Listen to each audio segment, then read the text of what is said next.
Time యూపీఎస్సీకి tuitions only in Tirumala IAS institute Chaitanyapuri. Call చేసి ఇప్పుడే జాయిన్ అవ్వండి. సమంతతో విడిపోవడం గురించి సినీ నటుడు నాగచైతన్య కీలక విషయాన్ని వెల్లడించారు. విడాకులు తీసుకోవాలనేది రాత్రికి రాత్రి తీసుకున్న నిర్ణయం కాదని ఎన్నో రోజులు చర్చించుకున్న తర్వాత ఇద్దరం విడిపోవాలని నిర్ణయించుకున్నామని తెలిపారు. ఇక తమ విడాకుల అంశం ఇతరులకు వినోదంగా మారిందని చైతు కొంచెం అసహనం వ్యక్తం చేశాడు.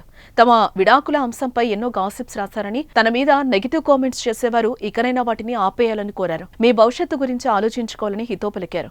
తాజాగా ఇచ్చిన ఓ ఇంటర్వ్యూలో నాగచైతన్య స్పందిస్తూ ఇప్పటికైనా వీటిని ఆపేయాలంటూ కోరారు.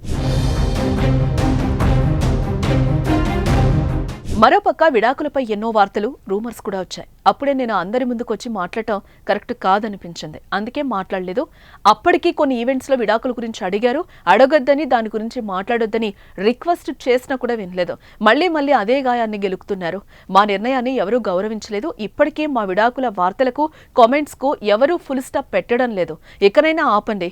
విడాకులు తీసుకున్నందుకు నేనేం క్రిమినల్ కాదు. నేను కూడా విడాకులు తీసుకున్న కుటుంబం నుండే వచ్చాను.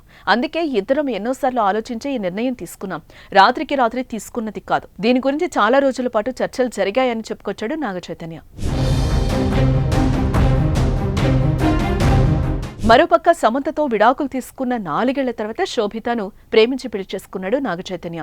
శోభిత చాలా న్యాచురల్ గా నా జీవితంలోకి వచ్చింది. ఇన్స్టాగ్రామ్ ద్వారా ఇద్దరం పరిచయం అయ్యాం. అలా మా ప్రయాణం మొదలైంది.